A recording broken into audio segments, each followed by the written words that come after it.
This is Viktor Devonne, and you are listening to WEBurlesque, the podcast. Today is September 11, 2020, and I am on the phone with somebody on the West Coast, which is a rarity for me. I still talk to a lot of people on the East Coast. That's how I through this pandemic, have been able to keep up with the people that I love and miss. But this is a new friend that I have over here in the Los Angeles area. I have Georgia. Oh, Queef. Woo! Hello. How you doing? I'm good.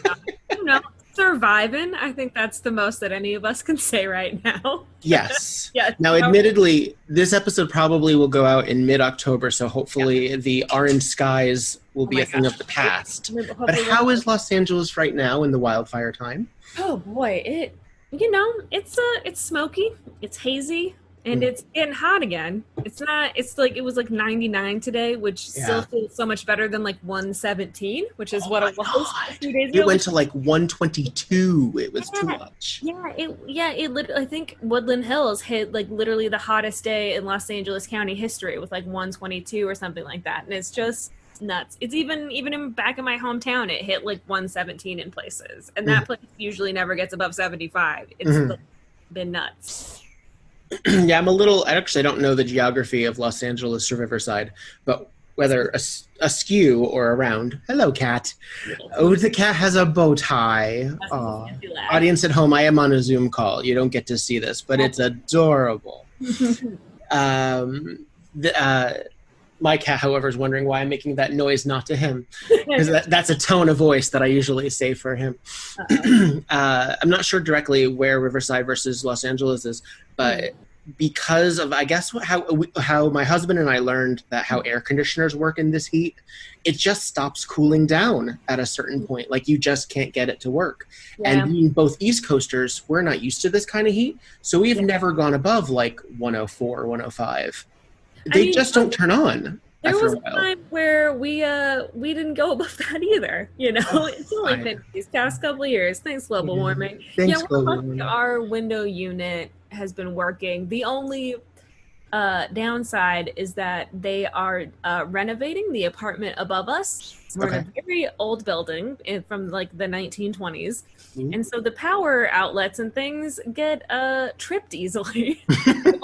One of the hottest days, they were trying to do construction and they blew the power breaker, but only for the two apartments, ours and the one like above us. Oh, God. And so we had no AC, no internet. It was like, it was the beginning of like Labor Day weekend. So we were like, just like the maintenance guy had to come back from whatever family thing he was at, like turn our power back on for us. And it was so frustrating. How it is.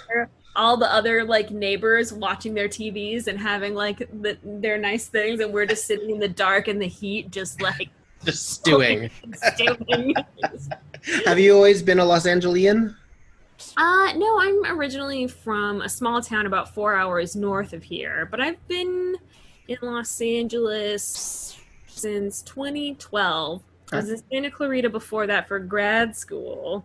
I was at Cal Arts in my fancy MFA in avant-garde theater, a very lucrative career. Listen. I mean, especially nowadays. Exactly.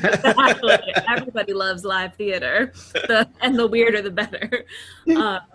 But yeah, so after that, I moved down here, and I have not left. Mm-hmm. Yeah, it was eight years ago.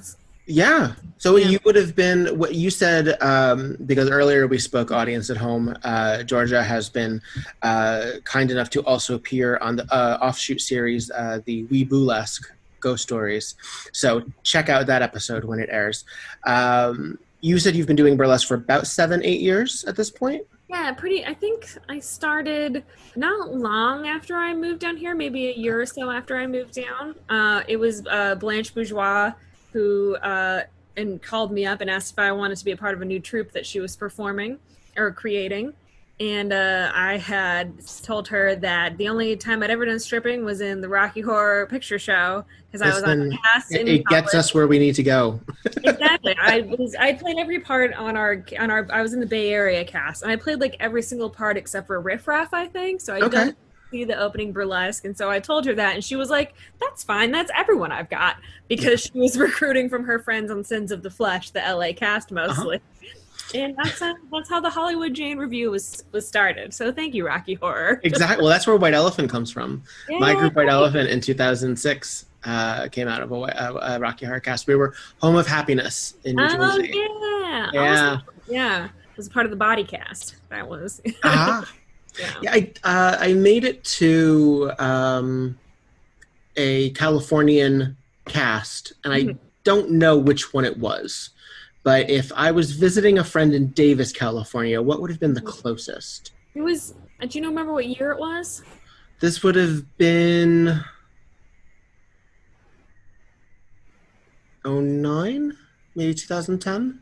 It was probably body cast or barely legal, I'm going to say.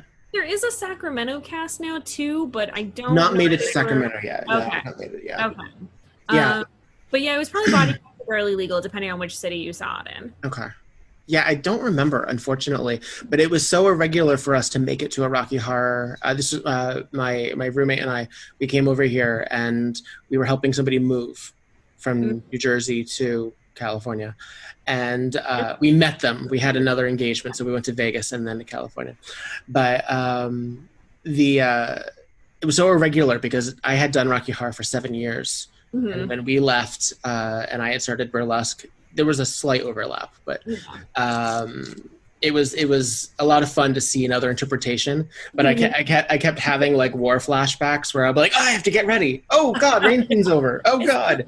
I still have those actors' nightmares about like Rocky, where I'm like, I'm on my way to the show. Oh shit, I forgot my costume. I forgot my.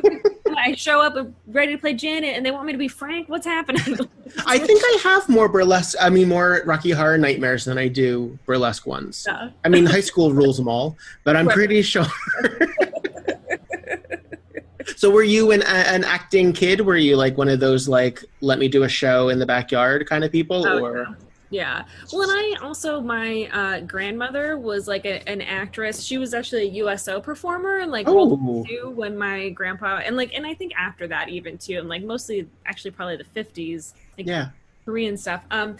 And my family's like story that they tell, and it's very embarrassing every time we go out for Thai food, is at one point she did a special performance of Guys and Dolls for the King of Thailand. Wow. I guess he was very impressed and he shook her hand, and I guess that was a big deal. Oh, okay. And so now my family inflicts that story upon every single server we have if we go out to eat, especially if it's Thai.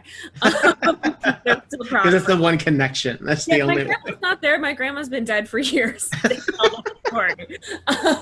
They will cling to that memory. Yes, exactly. But when I was a kid, she performed. We have this old theater where I'm from called the Great American Melodrama and Vaudeville, and they do like the old school like Western melodramas and the old school vaudevilles, and she was a company member, and so we would go and watch her perform, and we'd get like the little front row table, and me and my sister would just like sit there in awe as she played like the Wicked Witch or like, you know, all of these things. And I think I probably got that idea, that bug from her. But yeah, I was like totally like the dorky musical theater person who also was trying to be like a cool, tough, hardcore kid. And it was two very different worlds that I was trying to make overlap, which I think is why I liked Rocky so much. Yes, it's it's good rock and roll, and yet in a conformist kind of way. Right, where I was like, it's like performing and you're on stage, but you also get to wear black vinyl and fishnets. Yes. So yeah, I was like a theater major in college, and then, you know, foolishly got my MFA, and I just haven't stopped performing. It's changed in various iterations of it, but so I've always been one of those dorks that likes to be on stage. Right. I mean, do you also ever think that you are you better in an ensemble piece, or do you think at one point you'll do like a one-person show kind of thing?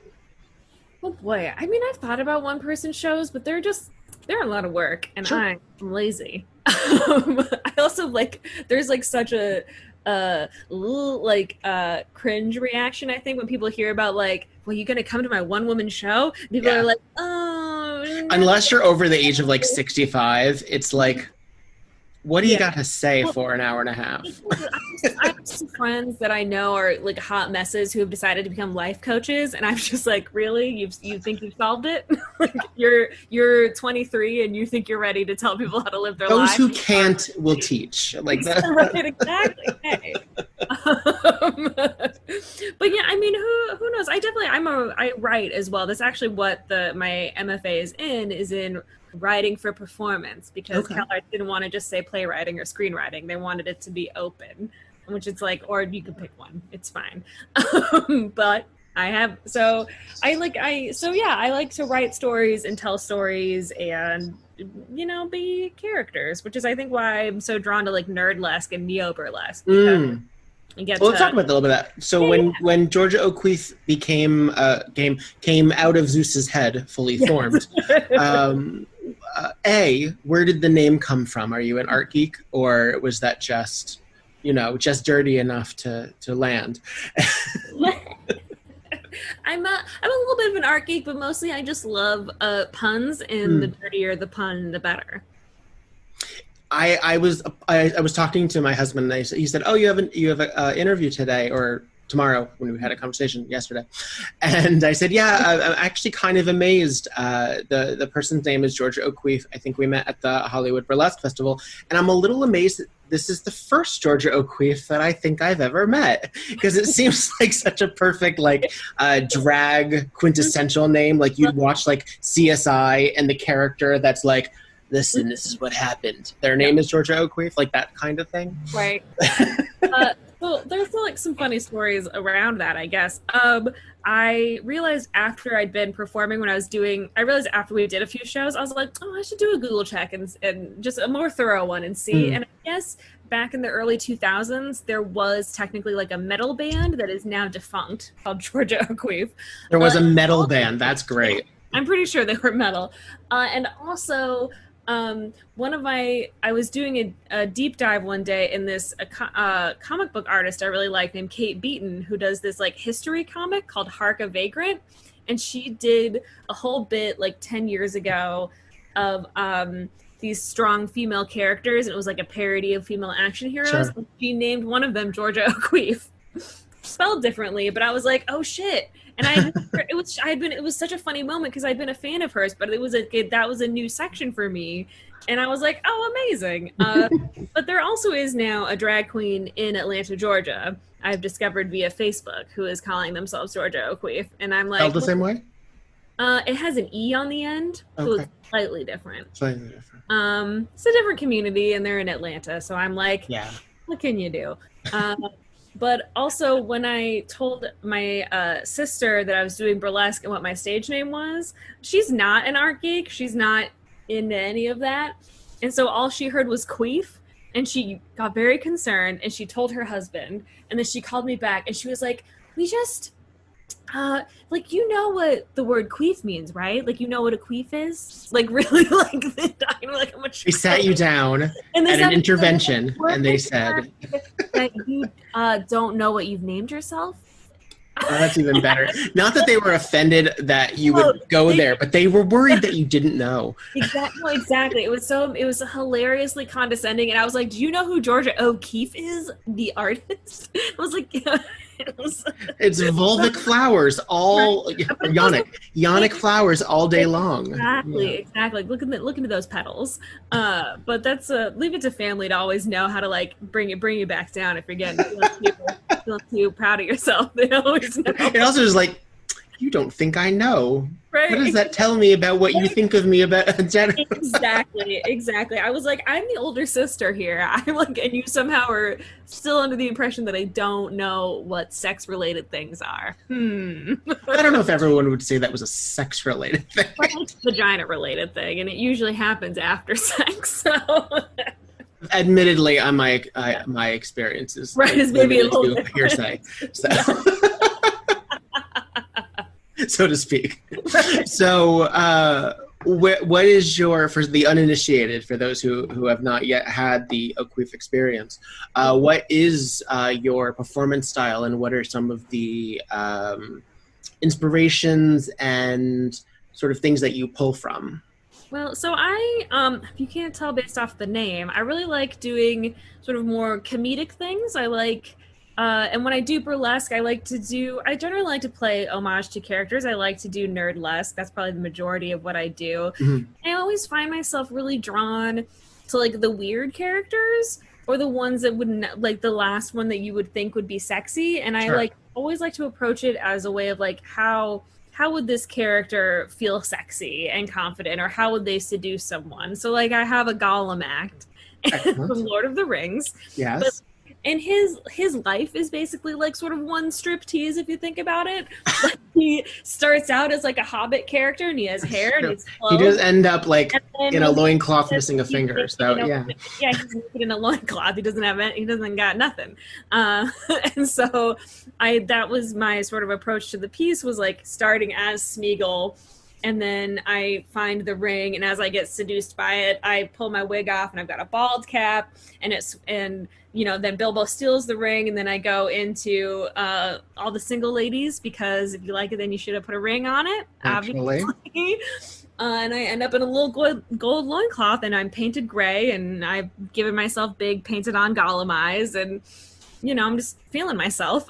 But that's always been, I don't know, I think there's just something really interesting for me about giving space for like the weirdos and the ugly characters to like have space to be like sexy and seductive and feel good, even if it's like, and also be funny, because I think that's how I feel most comfortable, is if I feel like I can make people laugh. Right. Is it based on specific, when you're developing an act, is it based on like certain punchlines throughout, or do you develop an act and then try to find what those punchlines would be? I generally like start with a character, and then as I try to think about like, what if I'm doing this character, then it's like what music goes, like what story do I want to tell with the character, and so what music do I want, and then within that, are there good moments to have some fun reveals. So there's a Disney show that we used to do a lot at Peep Show Menagerie, and I developed a Scrooge McDuck act. MIA's Paper Planes. Gotta have that ching. And I decided like the fun reveal, because I did with the cha-ching, I would pull out wads of cash and Sure. coins and things. But I decided the fun reveal for that one would be to have, so I always like having audience interaction or like surprise guests. And so I have people in Huey, Louie, and Dewey shirts out. And the final bit is them making it rain on me as I'm twirling my little gold coin pasties. So yeah, I think it just or I do also there was at a Creep Show, there's Peep Show Menagerie, and then there was Creep Show. We would do a Silence of the Lambs show, and I was Catherine, the girl in the well. And that was a fun one, because they always like to pick the music for you, so that's a fun challenge, because they're like, if you're this character, we're going to give you this music, and then you sort of choreograph to that. And so they gave me Tom Petty's American Girl, because that's the song Catherine rocks out to when you first meet her. And it has that build at the end, which also makes me think of Parks and Rec, because they use it there too. But so what we did was, my friend Ambrosia Minge, who's also a performer, she made me a well out of a hula hoop and this rock shower curtain thing that she found. And so what happens at the end is, as I'm twirling my tassels, I step into the hoop, and then someone behind lifts it up, and I slowly get swallowed by the well, and I start to freak out as I realize that I'm trapped in the well. That's good. Yeah. So it's like just trying to find those, like, I always try to find those interesting character moments that are fun for the audience to like relive in this different way, and also, fun to do, because who doesn't like to hula hoop in a well? Do you make your own costumes, or do you embellish existing costumes, or how does that work for you? Yeah, like a little bit of both. I'm definitely not a seamstress, but I definitely will get like a base bra and embellish it how I see fit, or try to find. I'll do a lot of thrifting, and I can always modify things. I'm very good with the hot glue. with the gem tack. And then I have some friends that I can, you know, we know some pretty handy.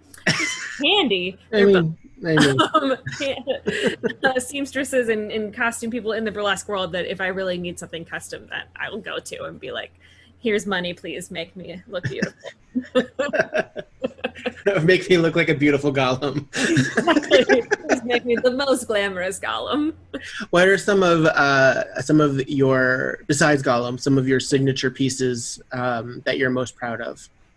I'm really proud of my Snape act. I know, like, J.K. Rowling, it turns out she sucks. But the books were like really important to a lot of us, in the movies too. And Peep Show used to do an annual Harry Potter show that I developed a Snape act for, that I've just like really grown to love. I don't know why I still love Snape. Like, he's problematic too. But there's something I think because... But he's fictional, so it's okay. He's fictional. And there is something that, like, his whole arc, when you learn that, like, even though he's kind of, like, this mopey piece of shit incel probably in real life, that he did, like, try to do the right thing because of... Eventually. He was also doing that, you know, that... What would you call it? That, like, in... Why am I blanking on this word? This undercover... like secret stuff, where he had to like also play bad so that no one would know that he was working for Dumbledore. Right. He's the real asshole. He's the mastermind of it all. But so my act is him pining after Lily, and so I do it to Robin's dancing on my own. But it's like him kind of sucking, and so he's pulling out all of his best dance moves, but they're always cheesy dance moves. Like I do the Running Man and the Roger Rabbit and like the hoop and stuff. That's right. That's actually, I didn't meet you at the Hollywood Burlesque Festival. I met you at the California Burlesque. Yes. And you did Snape. That's right. Yeah.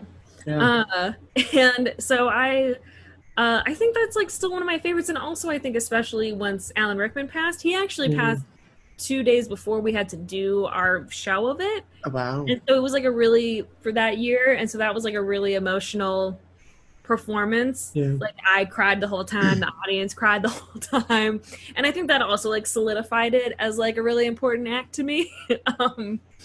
Just because of like that bonded moment where we were as an audience and performer like kind of all mourning the loss of this great actor together who meant a lot. Yeah, and that's also probably why we give Snape a little extra leeway for being problematic, because he's played by such a beloved Alan Rickman's the best. And also now I have a Hans Gruber act as well, because I can't have just one Alan Rickman number. And also is the Sheriff of Nottingham not far behind? God, that's probably not. No, I would love to do Cut Your Heart Out with a Spoon. Exactly. Exactly.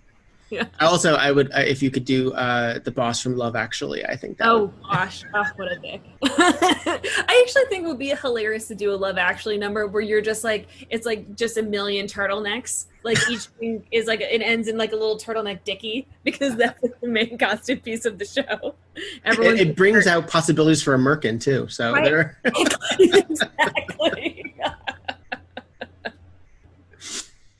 What are some of your I guess the people that either in pop culture or that you have been inspired from, because you have this sort of theatrical interest for so many years, who were those that you probably were influenced to begin with that still either inform now your burlesque or that now inform your burlesque? Oh my gosh, that is such a good question. Thank you. I have to think about it. Oh no.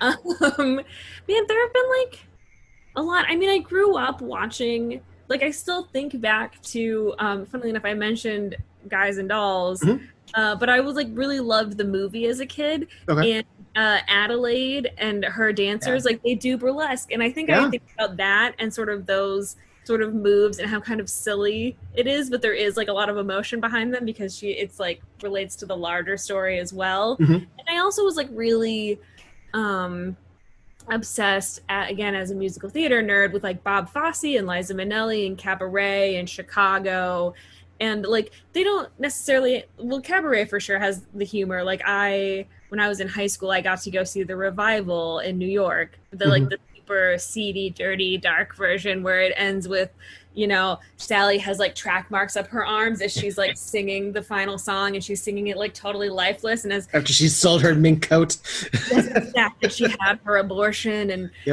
Cliff is gone, and I remember just being like blown away and obsessed with it, and also Alan Cumming, because hello, still obsessed with him. And I actually have an MC act now, because even though like in high school I was like, I love Sally Bowles, I was like, I feel like the MC is like the character that like runs the show and is like actually like that's the part I want to play. Absolutely. So I made myself an act for it. But like that mix of sort of comedy and darkness and weirdness, and I think is also that Fosse's really good at. Like I'm not necessarily like a trained dancer, but I like try to think about the way that he had his like actors move, and then also just like classic comedic timing of like a lot of like the greats of like, you know, like Bette Midler, especially when she was doing her, you know, her bathhouse stuff. Like exactly. Yeah, like I think that's who I try to like think. Have you ever seen her live? Oh, I wish. No. Yeah, no. I saw her in Philadelphia. She was doing her, I guess it was sort of, it was called Kiss My Brass, and it was sort of Coney Island inspired, sort of, and she came out on like a carousel horse. She was so much fun. Yeah, I did get to see Alan Cumming live. He did a tour of his Alan Cumming Sings Sappy Songs. He brought it to like the LA. Oh, it's next to the Walt Disney Center in downtown. But I actually went with my friend's mom. My friend couldn't go at the last second and was like, I know you would love it. Will you be my mom's date to see Alan Cumming sing? And I was like, hell yes, I will. You're goddamn right. Yeah, he did that at the Carlisle in New York. And they do have a CD, which I have, but unfortunately I never got to see it. Yeah. I did see Cabaret on Broadway. But I saw John Stamos, who was excellent. Excellent. And I saw Adam Pascal, who was good. But to be fair, I saw John Stamos first, and he was really hard to beat. Yeah. I will say I didn't actually get to see. I got obsessed with the soundtrack that Alan Cumming sings, but when we actually went to go see it, I think it was Raul Esparza. Oh God! Also started my love of Raul Esparza. Yeah. And who was the main character on Providence? If you remember that show from NBC back. I do. Yeah. Yeah. Real long Greek name, I think. Yes. But she was great, actually. And it made up for the fact that we also went to go see Chicago, where Melanie Griffith was in, because Antonio Banderas was playing across the street in 9. And poor Melanie Griffith, as Roxy. My aunt and her wife were so mad. They were like, we want our money back. She could barely say her lines. She was supposed to do a cartwheel at the end, and she fell. It was like her one big dance move that they had her do, and it was really rough. It was Melina Canacadaras. Yes. Canacadaras. I'm so sorry, Melina. I know you're listening. I definitely have an autographed playbill with everyone from that on it. I saw Susan Egan, who was very good, and I saw Molly Ringwald. Oh yeah, how was she? Very good. Okay. Excellent. That was the thing, and I was very lucky. I was very lucky to see it twice, and one time was planned and one time was not planned. I was in a relationship where a surprise outing included going to see Cabaret, and that was very cool because it was right when it was ending. Because I want to say Adam Pascal was the final cast. Yeah. Before they brought it back again with Emma Stone and Ellen. Yeah. And so that was really cool because I didn't expect to see it again. I'm like, oh, okay. And I will say it was one of the most uncomfortable sitting experiences, though. I will not. I mean, I got over it because it was fine, but yeah. That was, and actually Cabaret and Gypsy are my favorite shows, my favorite book musicals. Yeah. I when I went, it was the summer of 2003 is when that big blackout happened, and and we had just because I was like touring colleges, and the lights had just come. They managed to get the lights back on the next day, and so we went to go see Cabaret. and my aunt's a doctor, and someone had like a medical emergency in the audience. And so my aunt rushed over and helped them, and they thanked us by giving us these autographed playbills. And then they were like, you can either come back and see the show again, or we can give you tickets to this other show. I think it was Big River. And I was like, we're seeing this again. My aunt was like, all right, we're seeing this again. But yeah, they gave us like one of the special, like close to the front little tables, because they nice Cat Club tables. Yeah, it was very cool. Yeah. We also saw Long Day's Journey into Night, which it was like Brian Dennehy and Vanessa Redgrave and Robert Sean Leonard of House and Philip Seymour Hoffman. It was like an incredible cast, and it was the full play. It had 3 intermissions. Someone also had a medical emergency in that audience as well. But maybe it's you. Maybe right? Like, Jordan is here. I'm feeling my heart can't take it. That time they gave us more autographed playbills, but Long Day's Journey skimped out and did not give us any other free tickets. How dare they? Give them a Redgrave, they give you nothing. Exactly. It was like, my signature in this silver Sharpie should be enough. It was. that blackout, I forget about it all the time. That was, speaking of Rocky Horror, that was when Home of Happiness was headlining the show in Brookhaven, New York. This big amphitheater performance. And we had, in the dark, to go to the storage unit and get all of the big props. Yeah. Ooh. Yeah. Yeah. That was awful. But it was a lot of fun once we did it. Yeah, I've been touring Columbia, and we were about to go into the subway afterwards. And like, when we were at the college, people were like, oh, the admin's building's power is out. That's weird. And we're like, all right, well, it's time to go. And as we're approaching the subway entrance, just a flood of people come out, and they're like, the power is out everywhere. And we were like 50 blocks from our hotel, because my aunt had splurged on this fancy hotel right along Central Park. And we were like, okay, so we spent some time kind of as we were walking trying to hail a cab or get on a bus, and there's just like nothing. And so we walked 50 blocks back. But during the day, it was like kind of fun, because we were like exploring the city, and like people were giving out free food because it was going to spoil. Sure. Like, this is amazing. We're eating free tiramisu, drinking free beers. My aunt was very cool and was like, here you go, 17-year-old, have a beer. This is New York City. But then when we got back to the hotel, we were not allowed like up to our room, because we're on like the 30th something floor. And so we were keeping everyone on the bottom too. And it was packed and awful. And eventually, you know, you have to go to the bathroom. And all of the toilets in this fancy ass hotel had automatic electric flushers. Of course they did. And no manual button at all.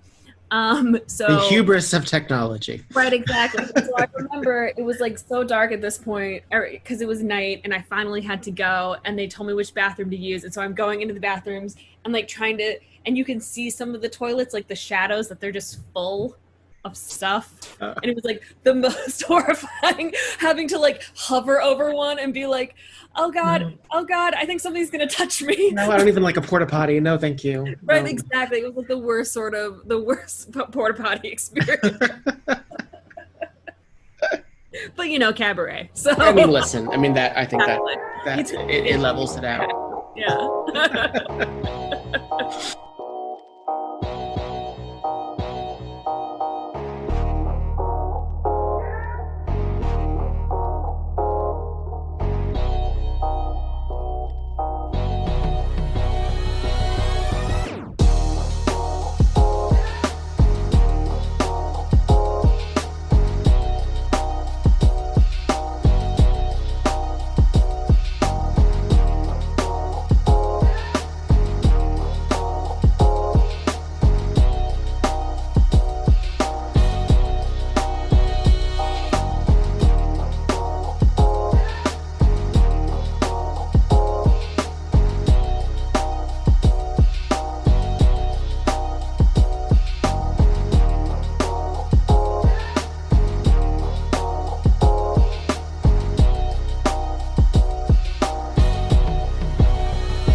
Hey, this is Victor, and I want to give a special shout out to the Patreon supporters: Joyce, Andrea, Alex, Bo Bridges, Amy, Dollbody, Princess Chris, Ruthless Retribution, Drew, Kelly Blue, Stormageddon, and Rob. Really appreciate it. Thank you so much. If you would like to be one of those fabulous people that are supporting the pod and all my adventures, please go to patreon.com/WEBurlesque. Thank you. Bananarama? Okay, all right. A band? Yeah. Yes. As a pastor's kid growing up in the 90s, there was a lot of mainstream entertainment that I was sheltered from. Stephen Root, he does one of the voices. Okay. You know him from News Radio. Do I? You know him from Office Space. Do I? You know... Most things, really.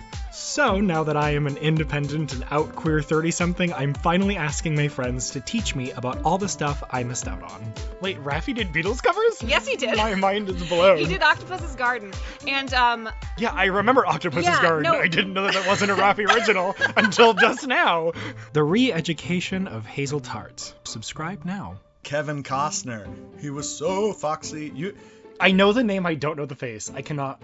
What is Kevin Costner? Can you just show me a picture of Kevin Costner's face, please? Think of the guy, This is hurting not my head. Cheech Marin, but think of the other guy in Tin Cup. I've never seen that. Do you like movies? Any movies. Old movies, new movies, Bad movies? sad movies. I'm Matt, aka Stormageddon. And I'm Rachel Corky Shank. And together we host Screen Snark, a movie podcast for movie lovers by movie lovers. It's a podcast dedicated to the movies that are in our eyes, on our minds, and in our hearts. Featuring guests of a wide selection of entertainment backgrounds, performers, writers, creatives. So please join us for the casual cinema conversation every other Monday wherever you get your podcasts. And follow us on Twitter at screen_snark, and we'll see you at the movies. All right, we're supposed to do that bit together. It's cool.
So how have you been during the pandemic? I mean, it's right now it's September. This all started, well, for some of us, it started in March, and some of us it started in February.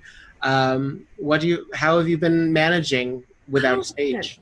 It's been weird. It's been hard. I also, so for any listeners out there who don't know, I have cancer. I have a weird kind of lymphoma, so I had to take it very seriously. Like, basically, starting in February, I had to go on lockdown. Because of immune situation? Yeah, exactly. Yeah. So I was just finishing up chemo and starting on these other things, and also because it's a lymphoma, it's all the drugs basically eradicate my white blood cells, which makes me very susceptible to things. And so I've had to be really strict about that. And so it's been kind of hard finding that outlet, but my friends, because they're a bunch of extroverts, decided to start a weekly karaoke group. And so that's become, I think, one of my little saving graces, even though sometimes Zoom things can be really awkward, and karaoke can be awkward enough. But there's just something about the six of us singing songs with our phone playing a YouTube karaoke thing. And let me say, the first time we did it, where people are just silently watching you because everyone's on mute as you're singing your heart out on whatever the theme is that week, is a little bit strange. It's not for everyone, but it really has been a good way to connect and also get that sort of urge out. Because I've done a couple Or I've done like one virtual show. I did Carmel Knowledge's one of her shows, and then now Hollywood Jane, we're going to be doing a virtual version of our Jurassic Park themed show in October 13th. Tune Excellent. in. But yeah, it's been like, I've also, in the middle of all this pandemic, I had, because of the cancer, I had a giant tumor erupt on my hand. Just only a month or so ago. It started, I woke up one morning and my hand was kind of tingling. And then over the week, I basically became like the size of a golf ball, just like here. And so in the midst of the pandemic and everything, I had to have a hospital stay at City of Hope, where I'm a patient, and they did like emergency radiation. And then because that wasn't enough and I was staying in a hospital, it got infected. And so then it became like this giant pus bomb. It was so I've been dealing with like massive wound care on top of feeling like the world is going to end and there's a pandemic. Well, what's it like to be in a hospital during this? Man, it was weird. I mean, I was very lucky. City of Hope is a great hospital, and actually for a hospital, their food is pretty good. I was surprised. I was expecting to have like Jello. You heard it here, people. The place to check in if you need a hospital stay. Well, they had like a legit menu. I was so shocked. But like it's hard because there's no visitors, and so because of COVID, and they had to get a COVID test in order to even be admitted. So that was also an interesting experience. They did all three. Like they did a cheek swab, they did nose thing, swab. Right? Then they also did the deep nose swab, where they stick it all the way down, and then they like stir it around for 10 seconds and then pull it back out. Stir it around. Really, like you can. She was like, "Sorry, I got it," because she's like, "Oh yeah, it's like deep in your sinus." Yeah. Yeah. It kind of. I'm not gonna lie. It made my eyes water, but then it just kind of tickled. I was like, oh, this isn't that bad. I know my dad hated it. My dad had to get one done, and I learned that he's a big baby. He was very upset. Listen, we all have different levels of limits. I was like, oh, I guess I have a high pain tolerance after all of these treatments and things. But yeah, I think the hardest thing was that there was no visitors. So like my parents couldn't come down, no family could come, and my boyfriend actually was very sweet. And he figured out, based off of where I told him I thought I was in the building, he walked around the entire perimeter of the building, thank God I was on the first floor, and found my window. And so he would come and we would have like speakerphone chats through the window with each other once a day for an hour or so. And so it was very strange, but like that made it a lot better. It was like seeing a friendly face and a loving face, even though we couldn't like touch or do anything in person. But yeah, I was in there for like a week. So that was a lot to deal with during all of this. Well, a lot going on. Did you also know everyone who's helping you is also massively dealing with everything else on top? Yeah, and it was like, and talking with even the nurses who were like the real champions, you know, because we would like, even in the room, if they came in, I put a mask on and they were always wearing a mask. And and I would talk to nurses who said that they have their own COVID ward now. Because there's patients that still won't isolate and take it seriously and then get COVID and then have, you know, so many extra complications. And she had one of them, she was telling me about a patient that still refused to wear a mask even in the hospital. And when she was like, I won't come do your thing until you put a mask on, the woman demanded a different nurse, and she was like, okay, good, because I'm not see you around. Yeah. Yep, bye. Like I can't afford to give this to anyone else in here.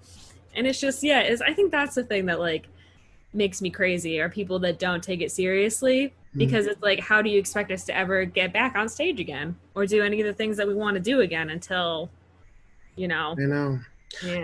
We've learned a lot about what the selfishness and the self-involvedness of people. It's amazing to witness, just like, I don't care. Oh, okay. And it's funny because the intersections are so frequent, because it's the same people who believe, quote unquote, all lives matter, the same people who believe follow the police and you won't get hurt. And it's the same people who don't believe in abortion but usually believe in the death penalty. So there's a lot of complications and, things that fly in the face. Yeah, I've noticed there's also a big overlap between people who who think this is like a hoax, or hoax, and anti-vaxxers, like people who don't believe in vaccines.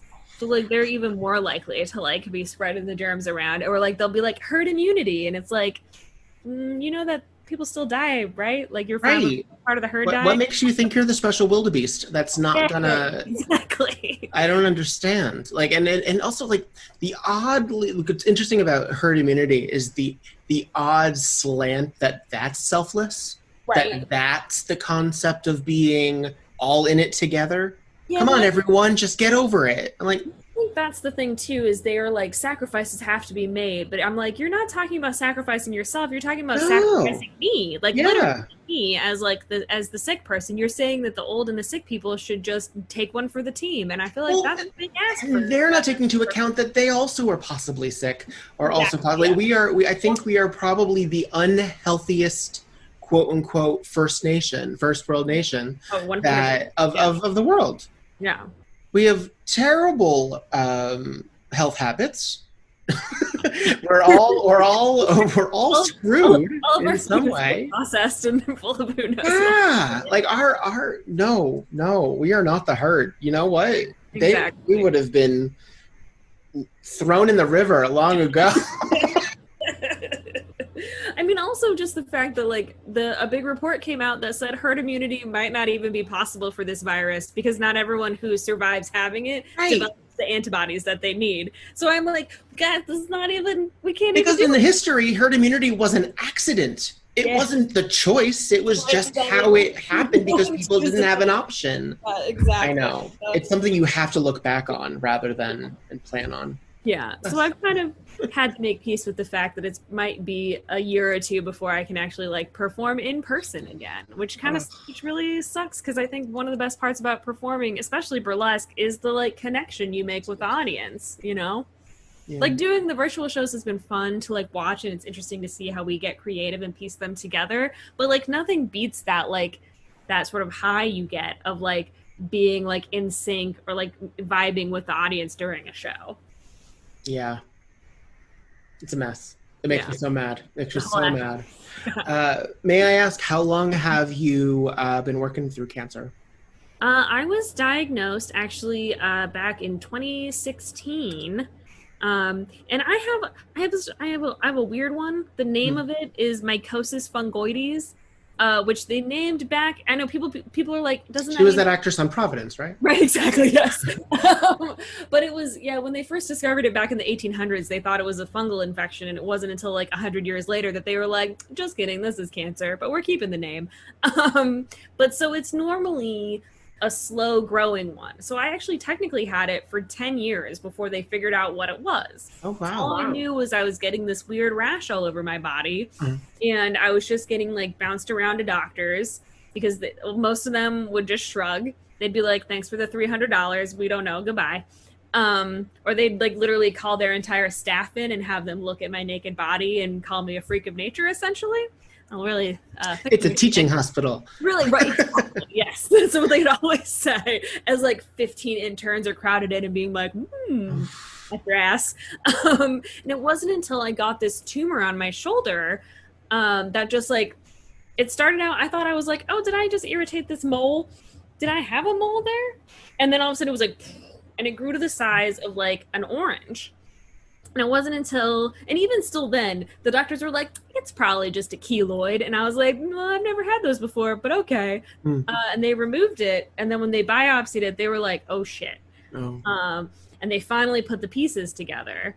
But I've been very lucky that even though it doesn't technically have a cure, it's one that's slow growing enough that it's not, I should retract. That it's one that normally is slow growing enough that it's kind of more like a chronic illness, where you can live mostly a long, full life. You'll just be in treatment the whole time, kind of like having lupus or something like that. But a very small percentage of it will turn and become aggressive, and that's a problem.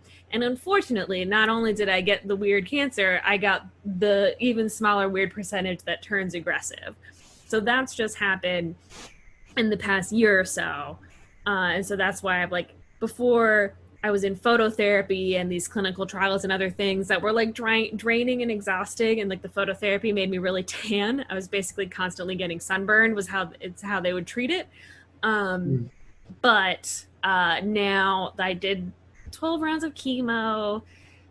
They did the radiation because then the tumor still happened. And then now I'm looking at, they're trying to figure out what to put me on next. But right now I'm stable again after this hand incident. So this is all good. Like, it's good. I'm not like, I've got 6 months to live or anything, but it is like still in that scary mode. It's living with it though. Yeah. Yeah. It's like it's a weird one. I feel like that's the thing is I have to say it's my weird itchy cancer. Like it's. And you said it's through lymph nodes or? It's in the blood. It's like my T cells basically. So it's basically like my immune system is attacking my skin via my blood. So it's really. We thought Vanessa Redgrave was a bitch for not giving you. Exactly. I was like, blood, can you just take a seat, please? I am the show. It's all. I mean, it's everywhere. You use it every day. Yes, exactly. Can you have a seat for a moment? So is there ever a time where that probably gets in the way of a lot of things because it's cancer, but is there ever a time where it gets in the way of being creative and doing shows? Like, have you ever had opportunities where you Yeah, I mean, there have been, actually, when I was first diagnosed, one of the things they have to do is a bone marrow biopsy, which actually, that's probably the most painful medical procedure I've ever had to do, because they have to, that's all the way into your bone, like, and they choose your hip bone, so it's like right above your ass, and they don't have a way, they can numb the skin and they can numb the outside of the bone, but they cannot numb the inside of the bone, and so it feels like a Dementor's kiss, like your soul is being sucked from your body, but out of your ass. So, I mean, some people are probably into that, but, well, But then that they've chosen that. Like, that's exactly. We're not here to kink shame, we're here to recognize the privilege of you. Yeah, always safe, sane, and consensual, always. But that one, they, because of the timing, I was supposed to compete in another round of the WEBurlesque, and I had to drop out because I had to spend that day recovering from the biopsy. And then there have been some other things when I was healing from the shoulder, the tumor surgery. But mostly it's been okay. Because I'd already been performing, even though my body has been covered in these patches and these markings.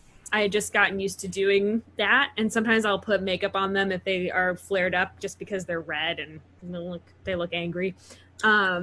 What is it tissue or what is the markings? It'll basically, they look, some parts of them, it's weird. I get, some parts are like, look like I have like vitiligo. Like some parts are light and then some parts are super dark. And then some parts are like thick raised, lumps. Okay. And some are red. Like, it's like a weird mixed bag of things. I feel like a calico cat, basically. I had a classmate way back when who had an accident where they pulled down a very large pot of very hot water and it affected their skin. So when I saw you, I just thought it was something like that. And one of the great things about burlesque and the way that the bodies are, we just sort of take it as, well, that's what our bodies look like. Exactly. And I honestly, like, some people would give me that awful line of like, you're so brave. You're so brave for showing yourself like that. And I'm like, well, I mean, if you're focusing on my patches, I guess I'm not doing a good enough job, because you should just be like into my performance. But okay. Right. But like, I think You're focusing on my patches. It's a cutaneous T-cell lymphoma, so I call them my cutie patches. That's how if you're looking at my cutie patches, I'm doing it wrong. You make it sound like it was just like, excuse me, my cutie patches are up here. Exactly, my eyes are up here. My patches. I have one little spot on my face. So that's it, luckily. Because some patients do get it on their face, so I feel very, #blessed that I only have one little bit that just kind of looks like acne most of the time. So hey, but yeah, I mean, mostly it hasn't, except for a few sort of like surgeries and things. It hasn't impacted it too much. I would say the only real issue is in like developing new acts. Is I just don't have. I have to really be careful with my energy. I have to like really choose what I'm working on because it just can get drained really fast. So that's the thing I have to watch out for, is I can't do as much as I used to. Because even when I'm feeling up and alert, I'll do a thing for 15 minutes and then have to nap for 3 hours after. You know. It just saps you. It just completely. Yeah, exactly. Yeah, it just drains. It's like having an iPhone that's 2 years out of date, where the battery just dies instantly. That's where I'm at. I mean, do you think? And I'll answer my own question first.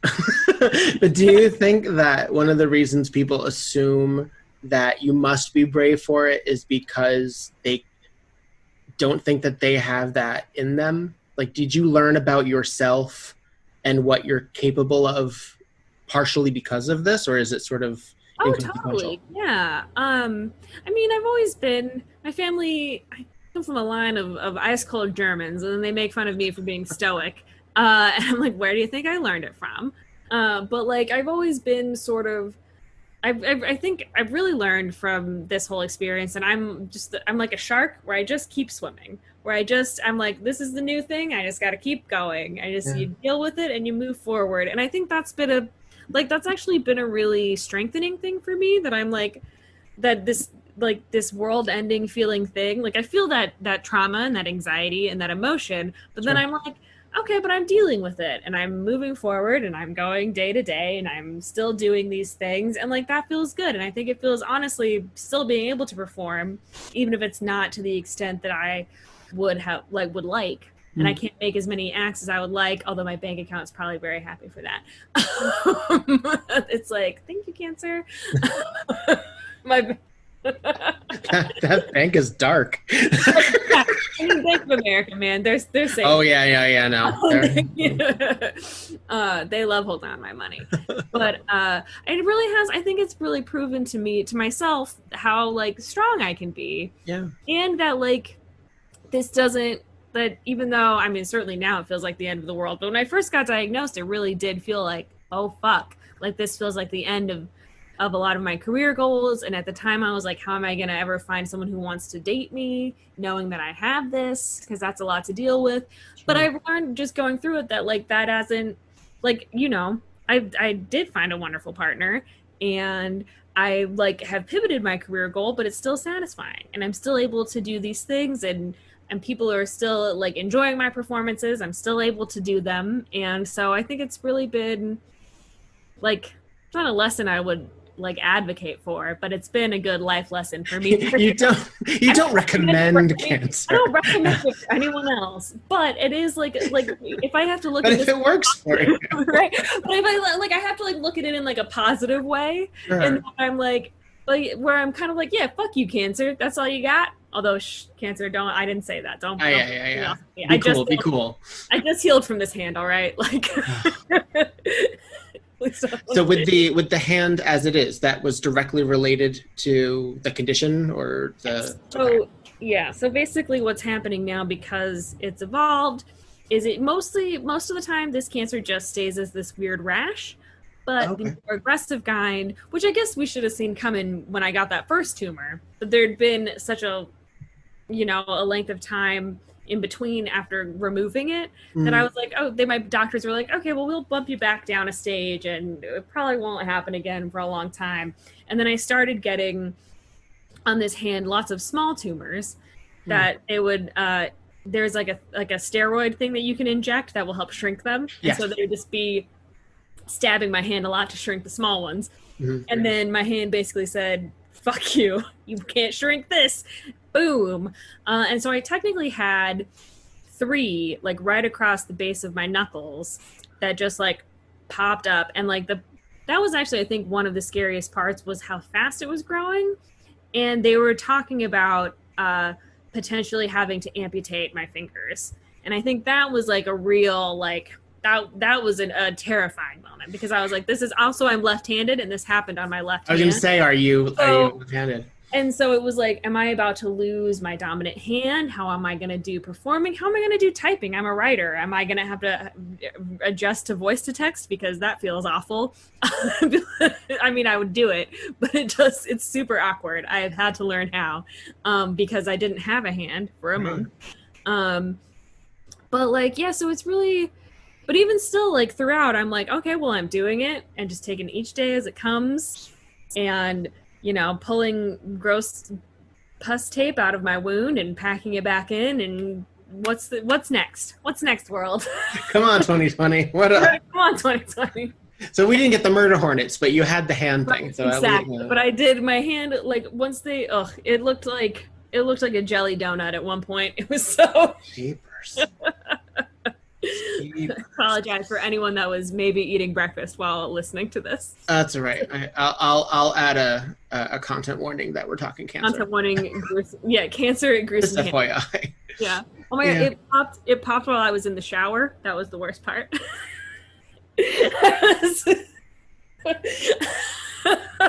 Audience at home, you can't see the way that my body is recoiling, but it is. I went to open my shampoo bottle and it slipped and just gently tapped it. And I was like, oh, ow. And then I was like, uh-oh. As like stuff. It was like a scene from like a Cronenberg movie. Like just stuff started pouring out of it. And like I called my boyfriend and was like, I think you have to come get me and take me to City of Hope right now. I was supposed to go there anyways for radiation. But I was like. At least it worked on the schedule. Yeah, I was like, we're going 2 hours early because this is a problem. And so I tried to wrap it in like toilet paper and this like bandage thing I found. And it was just. Oh my God, they saw it and were like, oh, we were wondering if that was going to happen. And I was like, oh, but you weren't going to tell me? You didn't warn me? They just wanted to keep you calm. Oh yeah, but instead I was like, oh God, what is my hand turning into now?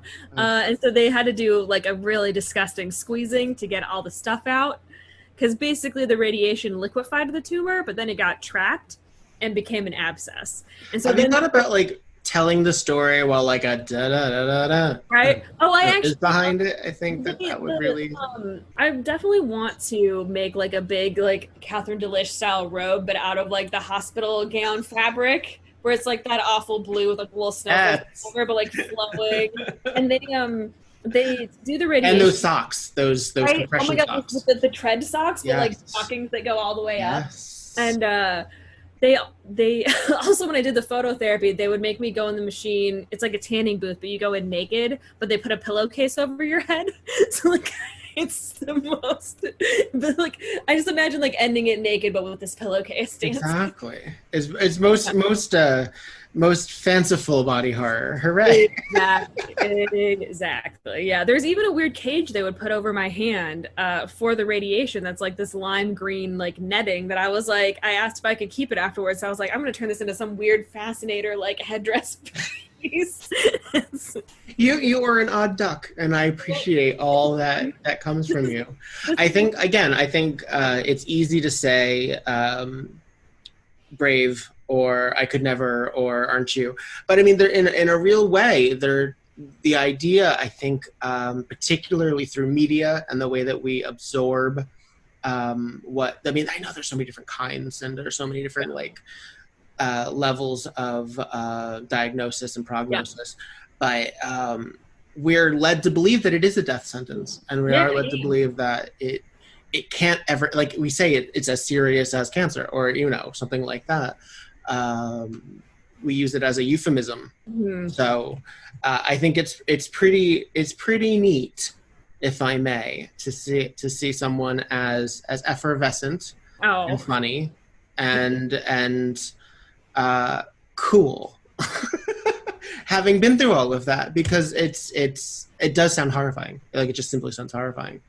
And I think it's burlesque performers oftentimes, because entertainers oftentimes, comedians oftentimes, and come from trauma.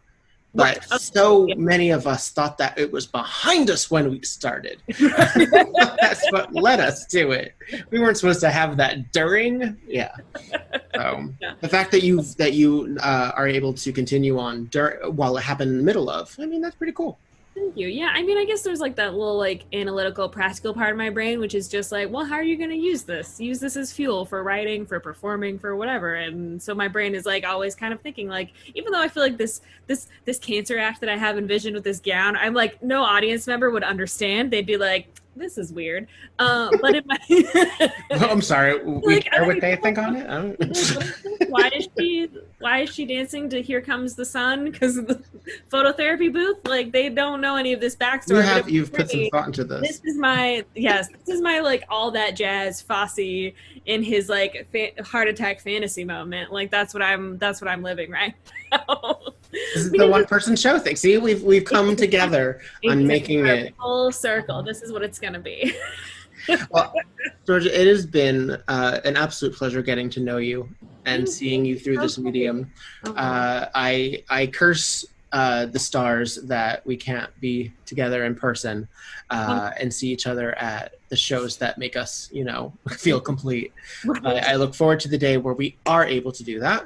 Absolutely. And I will incorporate in the footnotes of the podcast all the ways that people can keep in touch with you. Say one more time the show that you have in October that's coming. We're doing our Jurassic Peak show, virtual.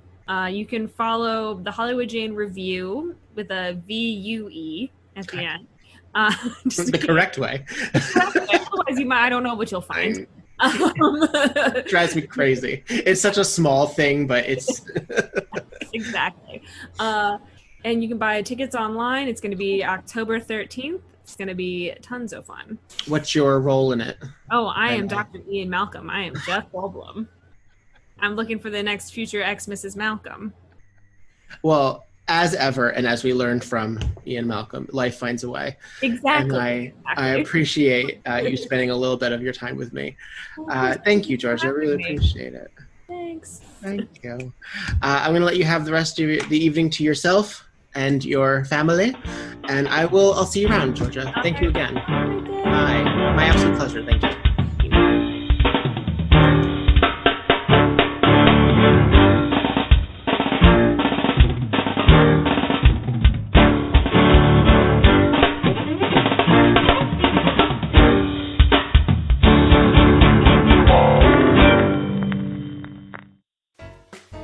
PonyPod, a traveling performers podcast. If you like hearing from traveling performers, please subscribe and leave 5 stars wherever you listen to podcasts.